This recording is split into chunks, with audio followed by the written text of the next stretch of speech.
When life throws you a curveball, how are you going to handle adversity? Welcome to the Fearless Mindset Podcast, where you're about to go on a journey as I interview security, business, and entertainment leaders on what it takes to stay fearless. I'm your host, Mark Ludlow, and enjoy today's episode. All right, everybody tuning in. This is Mark Ludlow with the Fearless Mindset Podcast. And today, I have a good friend of mine. I've known her for several years. Miranda, you see her in her red top and blonde hair. You see her on LinkedIn. She's really good at branding. I noticed that. Really good picture. It just sticks out. But watch out, guys. She is wickedly smart, and she travels globally in behavior analyst work with her clientele. And she's kind of like, Jason Bourne, the female version. I'm just messing with her. No, she's like 007 almost, Miss 007. But, behavior analyst, you got to think about that. What does that look like? And what does she really do? Well, we're going to dive into that with Miranda and get to know her a little bit for the audience. And we'll just have a little fun. And she's trained some elite forces in Israel. I do know that. And she is sought after around the world. And she is a big deal. She's got 30,000 followers on LinkedIn. Like, she's no joke. And it's hard to get her because she's so freaking busy lately. And we talk quite a bit on social media. You're in the Netherlands over there somewhere? Is that where you're at, Miranda? At the moment, yes. She's probably in a mountain village full of snow and ice, like a Christmas picture type of thing on a postcard up there somewhere, having hot chocolate, Swiss hot chocolate or something. That's kind of what I envision. But she's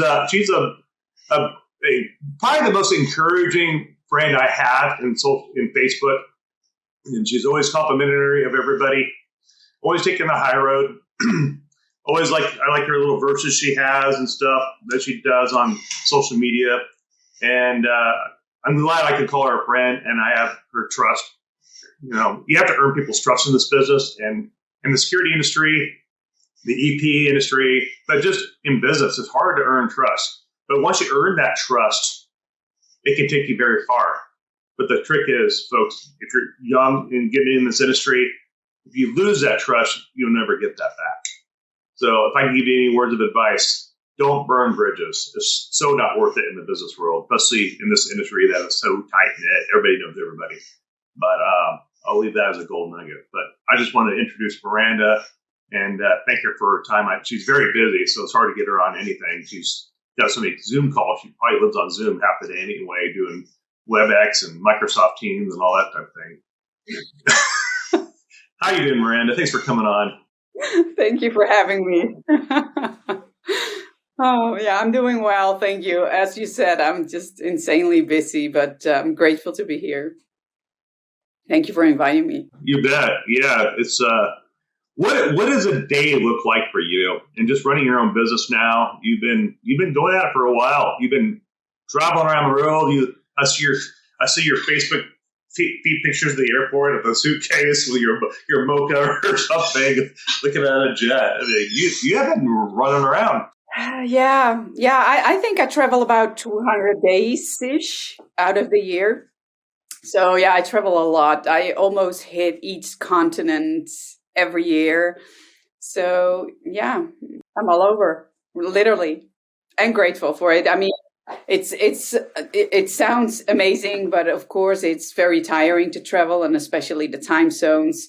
People idolize it a lot, but what you get back, it gives me energy. The clients and also the victims that I help to get them back on their feet and going and be successful in life. I do so many things.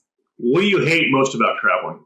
Waiting in airports. Long flights. Lack of sleep. Lack of sleep. Due to time zones, a lot of work. Usually you work on the plane because, of course, when you are doing one project, you're also working on another. So you have to just keep up. As you said, I do everything myself. So yeah, I never imagined being so busy and so all over the place, really. Now you have a global footprint now, so you have clients all over the world. They usually have you fly into their corporate office and do behavioral training. That's your background. That's what you do, behavioral. Oh, I do a lot of different things. Yeah, yes, they fly me in. That's always. And then, depending on the client, sometimes it's an office, a corporate office, and I train their people. But it can also be in the fields. I mean, I do kidnap training, heat. So yeah, I'm boots on the ground in the mud, and the next day I'm in a suit in an office. So it really depends on what I'm doing. Yeah, and of course I do a lot of forensics. I do a lot of forensics as well. So yeah, I have a variety of clients. What age did you decide you wanted to do this? Oh, I think it just honestly really happened. I've always been very sensitive. Like I had not a sixth, but a seventh sense for like what's going on. And that's sadly due to my past. I had I met the wrong people, and just I think many people know that I was in a world with like criminal organizations, trafficking, and at a certain point I was kidnapped and I escaped. So yeah, and then I just realized when I was in a shelter home and then lived in undercover addresses with police, to protect me, that like I don't want to live like this, and I don't want other people to think that there is no life next to this. So then I was young, I was a teenager, but then I decided to turn it around and try to use my experience for the good. So you were a victim of human trafficking, or you were kidnapped, you said? Wow, I did not know that. Yeah, I'm a victor, I always say. A victor. I don't like the word. Yeah. How old were you when you were kidnapped? How young? I was 19. Wow, some bad people you met some bad people, you didn't know who they were, and the next thing you know, you turn around, you're in the back of a car or something? Oh, no, I knew them. You knew them? But I knew too much. You knew too much about them? Yeah. Was this happened in Europe or United States? No, that happened in Europe, and then I was moved to the Caribbean. Oh, you were moved to the Caribbean. Wow. Yeah. Human trafficking, or is that what they were doing? Also. Wow. Oh. Criminal organizations usually don't do one thing. They do many. Yeah.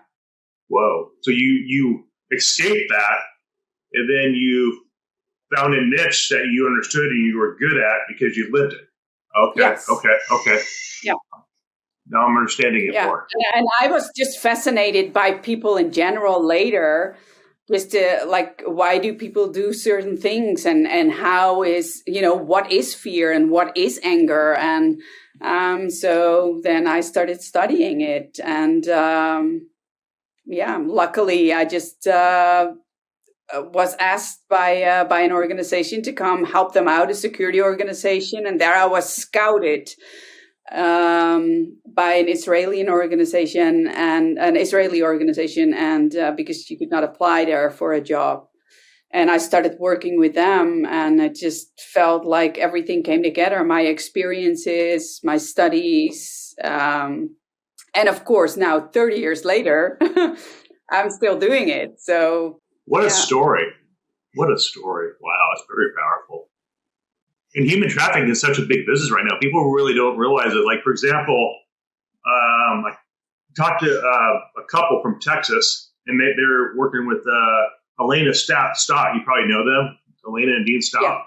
They're doing some stuff, and we're supposed to do a show on human trafficking, and we're going to do before the Super Bowl, NFL Super Bowl in Phoenix, Arizona, because to be honest, that's when you have a lot of human trafficking during the Super Bowl. Oh, I know. I remember the last. No, I don't know if it was the last one. Maybe the one before. They had 172 arrests. Wow. to human trafficking there. Yeah. Like I've heard a lot of the like Super Bowls.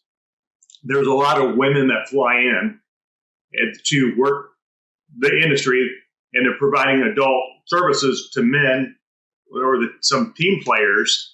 And the question is, are they being human trafficked, or are they working for themselves, or is there a lot of human trafficking take place underneath all that? That's one of that. There are, of course, people that really love to do that work. I mean, and they fly in and they know there's a lot of work around that Super Bowl or any event. Actually, it's becoming more and more an event thing, not even a Super Bowl anymore.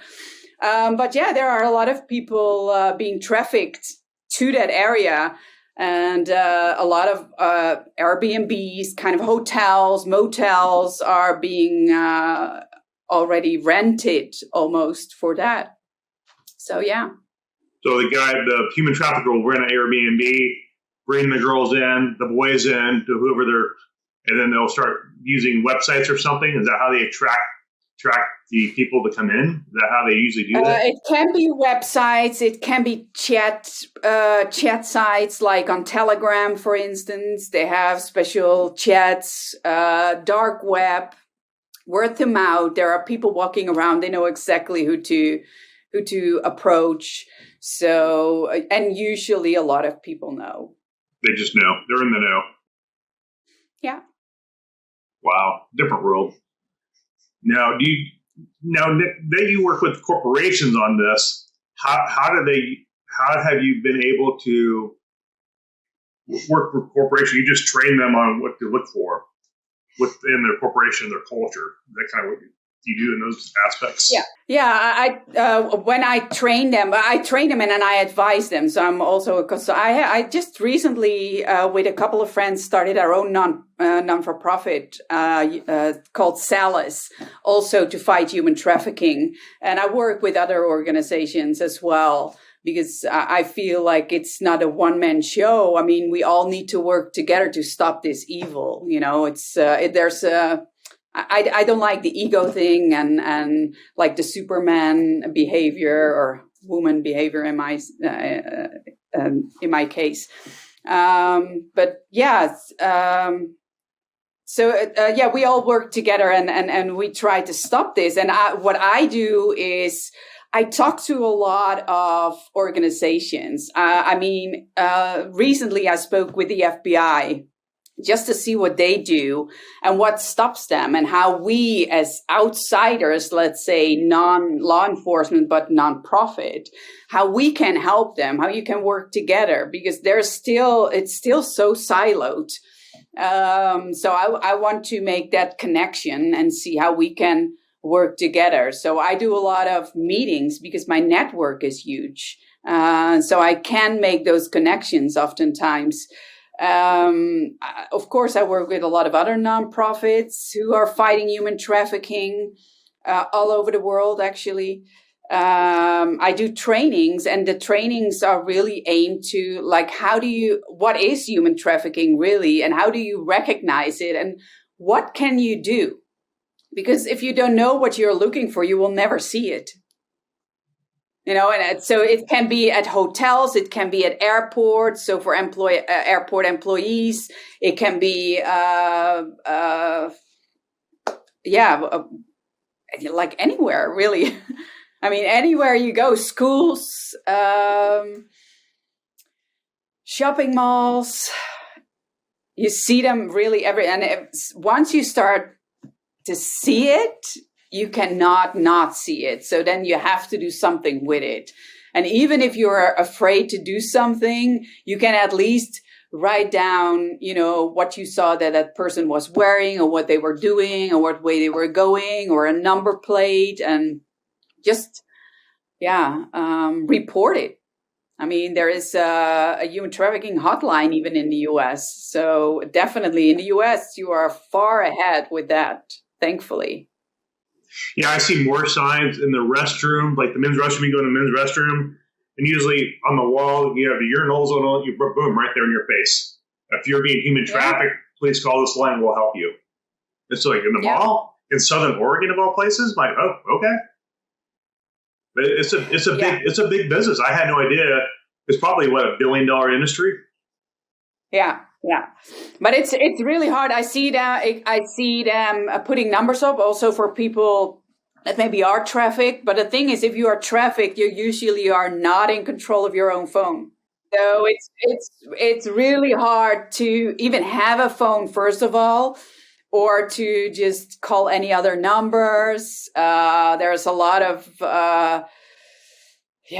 betray even among the victims, because they're all brainwashed and punished also if somebody else does something. So yeah, it's super. So it's oftentimes even more for the people that see it and can report it, or maybe that one of the girls or boys, because they're there too, can approach someone and say like, hey, I'm trafficked, I'm here and here, and then that person can call the hotline or whatever, or the police, and then tell them. But yeah, it's super, super tough to stop it, because the criminal organizations are way ahead of even police organizations. I mean, there's so much money going on in that circuit. So it's a very sophisticated organization in the system. They got to cover their tracks. Yeah. So a lot of burner phones and all kinds of technology they probably use. Yeah, they have the newest technology. Are they usually connected with the cartel, or is the cartel just one aspect of what human trafficking is really doing globally? Maybe some criminals are in contact with cartels, but it doesn't necessarily have to be. I mean, I don't think there are that many cartels, and there are way more traffickers. Wow. And especially now with all the wars going on, because they take advantage of that a lot. More so than normal. Okay, gotcha. Yeah, so it's not so much that, if you're wealthy or rich or come from a good home, that nothing can happen to you or your children, because, of course, they groom them over internet or, social media. But it's even easier for those traffickers to just go to borders and pick up those kids or females. So, yeah. So when you were 19 years old, how did you become so fearless in getting out of that? What was the trigger for you to be able to escape your traffickers when you're at that age? What happened? Well, I escaped years later, and that was more because I find it hard to talk about, but I lost my daughter. She was murdered, and then I was like, I'm next. It was aimed to both of us, and I survived, and as soon as I was able to do something, I was like, this is it. I need to, I will die anyway. It was just a matter of time. So I just needed to leave. So you knew your life was in danger, obviously. Your daughter was taken and killed. How old were you when this all happened? At 19? So your daughter must have been a baby. Wow. I don't want to go into detail. Yeah, it was in my late teens. Wow. Holy cow. And so that triggered you. I got to do something to preserve my own life now. I just saw what happened with my little one. If I don't do something, I'm going to be dead soon. And so you got to plan something in your mind to escape that situation immediately in survival mode. Oh, yeah. I had to make a plan. Absolutely. Yeah. And I didn't know if I would make it, but I did. Wow. So the audience listening to this, Miranda does behavior analyst for many corporations, and she's running multiple companies now. And I just admire her strength, to be honest with you folks. I've always known Miranda, but this is the first time I've really sat down with Miranda and got to know Miranda. And I didn't really know this backstory until now, folks. So you guys are all here. I never really talk about it. It's because I don't want to be seen as the victim, or I just do my work, and I feel like I need to do this. And how horrible it sounds, somehow it gave me extra strain to do this, but also extra tools and extra experience to do this. So when I speak or talk to victims or with victims, I just know exactly what they're going through, what their fears are, and their stresses and their grief. So you've walked in their shoes, so you can identify emotionally what they're doing, which gives you that power to help. Because if you think about it, even though it was painful what you went through, look at the gift you're given to help the entire world. Yeah, so I do my best, and I'm not saying I know everything. I just do, my best with what I know, and I've tried to improve myself in any way possible. And here I am still. Here you're smiling, glowing, a light in a dark place, as I say. Oh, yeah. Wow. Yeah, I'm just processing the information you just told me a minute ago about what happened to you. I'm like, whoa. It's kind of like, wow, that's a big deal. But you've used that to give you strength to do what you're doing now. Yeah. You overcome so much fear. It has been a long process. It's not something you just do and you just, step over and just continue life. It's tough, but I feel like I have to do this.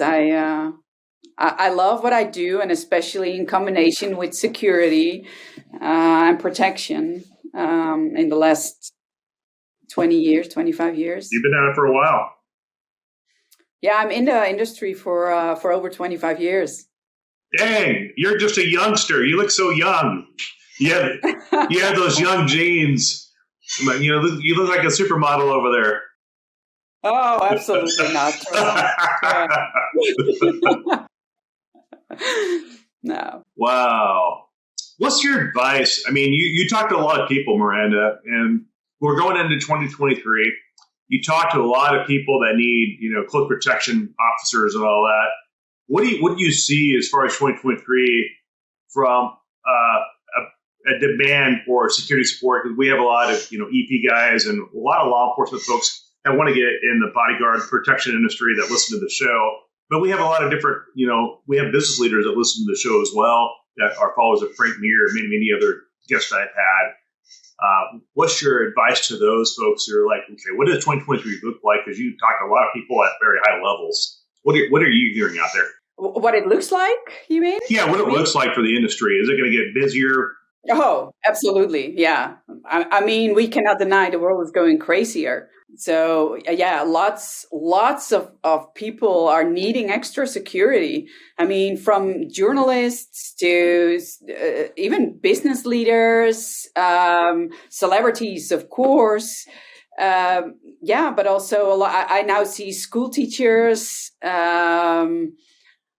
The craziest things I see happening, even police. I mean, but that was like for the last couple of years already. They are not even safe anymore. I mean, they cannot do their work and go home. The criminals are waiting at their home. So, the ones that at least want to hurt them. But yeah, I see more and more, and sadly, that people need protection. So. Now, you mentioned something when we were touching each other about China. Because I'm like, oh, wow, yeah, she's right. Because China's about ready to open back up again or something over there. They're getting ready to, they've been locked down for quite a while, and they're getting ready to let them move around again. What have you been hearing?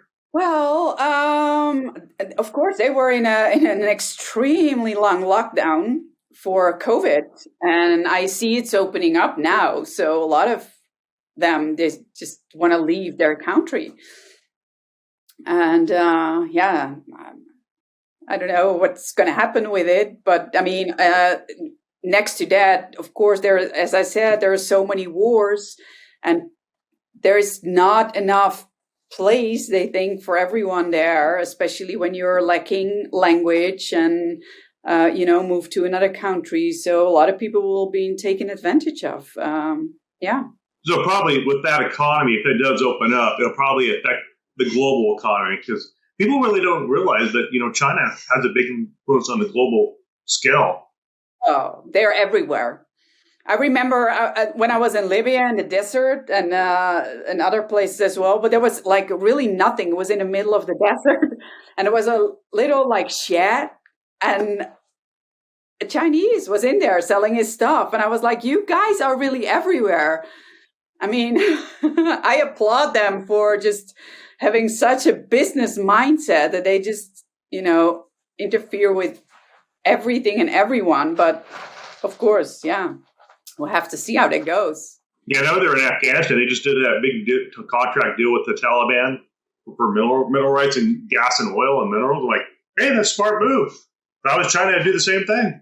For them, it's business. But that's the same as, with Russia. A lot of people still do business with Russia. So, and I don't want to talk about whoever is right and wrong. I mean, all I see is that people are being hurt, and that's the thing I don't like, because it's our innocent people getting hurt. They are in the middle of fights of other people, and it's always about money. So wars actually make human trafficking even worse, because they use those little kids and they grab them and they take them, and when they're victim of their own war, especially the Ukraine. I'm sure that's going on in a major way now. It's everywhere. It's everywhere. It was already going on, of course, in Africa, but it's not only sex trafficking, right? It's like labor, it's organs. So yeah, trafficking is huge. It's, weapon smuggling, drug smuggling. It's whatever they are used for. It's a different world. I mean, you hear about it, you watch these TV shows, and you watch the storyline that the screenwriters write about, and then you talk to you, who've actually experienced being humanly trafficked at the age of 19, and you lived in that world for a little while, and it really does exist. It's just not a movie. It actually occurs. And people are, like you said, they're very dangerous and very vicious people, and they're global. Yeah. Yeah, I think there are like 40 million people being trafficked, and that's only the people that we know about. Wow. So I'm sure the numbers are higher. And it can be any age, right? Boys and girls at any age. Doesn't matter. Yeah, it's. I remember last year, one of my friends, because of course I have a lot of friends in the industry, he was in a certain country, and there was a boy or a girl 6 months old. So it's So it doesn't matter, the age. It's just the perversity of the mind of the person wanting to use such a young child, or any child. I mean, why would you use someone anyways for that? Right. But some people need that power, and then it arouses them, and it's just crazy.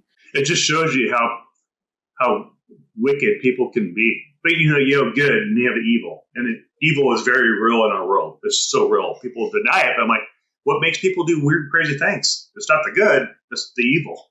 It is, yeah. Yeah, there's a lot of evil. And that's why I'm sticking in this industry, like security. And I honestly don't always like it. I see so much misery, and I hear so many sad stories. But if I can make that one difference, then it's just worth it. So you probably see a lot of ugly cases daily on your workstation, just pictures and stuff like that. What pushes you? Just the satisfaction of knowing you're saving a life for one day? That kind of gives you that satisfaction? It's just making the difference, knowing that you can make a difference. Because I can be the only one. I remember me being so alone and thinking nobody would know about me, wanted to help me. And then all of a sudden there was a place that I could hide. I mean, I cannot even put into words what that meant to me. It was like heaven times 10 at that time. So just knowing that somebody cares, and that's the basic need of everyone. Just knowing that somebody sincerely cares about you, not for money or not for sex, but just because you are a human being. So, yeah. But yeah, I thankfully have to say, and I do that on purpose. Don't only do that. I don't only do trafficking because I feel like I have to just do other things, although it's all in security oftentimes or in behavioral analysis. But for instance, now I have a client that's in the financial, it's one of the biggest banks in the world, and I train their people, and I am there to consult and advise. So that has nothing to do with sex trafficking or anything, or any hurt. And I have a lot of people in the security industry that oftentimes, or because they want to transition from police to AP or the other way around, but also just because it's not an easy industry to work in. Not everybody is your friend. How do you grow? How do you develop yourself? Where can you ask a question? Where can you express your feelings? And how can you deal sometimes, with certain feelings? So I do a lot of coaching with people in the industry. And it's so good to just help them or just make a difference or just be that listening ear to somebody. I once heard the saying said, once you become a great teacher, the students will follow. Yeah, I don't want to say I'm great at anything. I just do what I feel like I need to do. Now the coaching, are you doing business coaching now too? Just how to run business, or what type of coaching, or human trafficking, or just all kinds of different, whatever they need? Coaching is really with people whom are, or for instance, a CEO or a C-suite manager, and they have not really an idea what security can do for their company or what it really is, because they see it all as a cost. So they are like, so tell me about this. What does that mean? But also people who need EP or CP, all of a sudden get like a higher position in an organization and need security, but not only them, but their whole life is changing, of their family, their children, how they behave on the street and social media, how they travel to work and back, with who can they talk to, even like technical, like around their homes and in their offices, what needs to be done to be more safe, because that's a whole life-changing experience.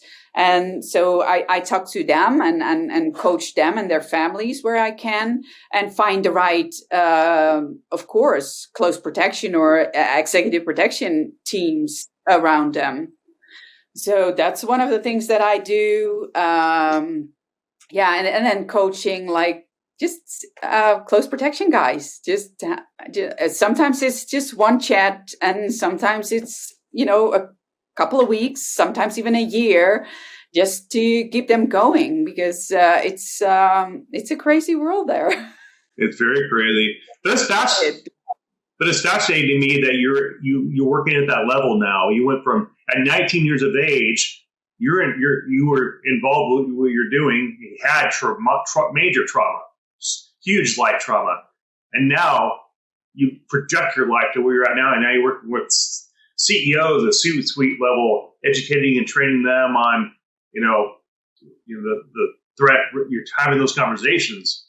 That's such a huge polar opposite of where you came from. Now where you're at. I mean, that's such maturity and growth. I think because of where I came from, like my parents, you just have to keep going. They are amazing people, and we are far from rich. I mean, we struggled when I was young, but they kept going. It's a choice. You can't just sit down and cry and drown in your misery, or you just do something. At least, even if you not win, at least you're not losing by sitting still and crying. And not saying that crying is not good. Sometimes you just have to let it happen, and you just have to get your anger out. I don't know, just go to the gym, box, whatever. But you just have to keep on going. Life is worth it. There are so many good things too. So many amazing people that I've met. And it's just, it's amazing to see them grow and change. And I don't know why. I just love to do it.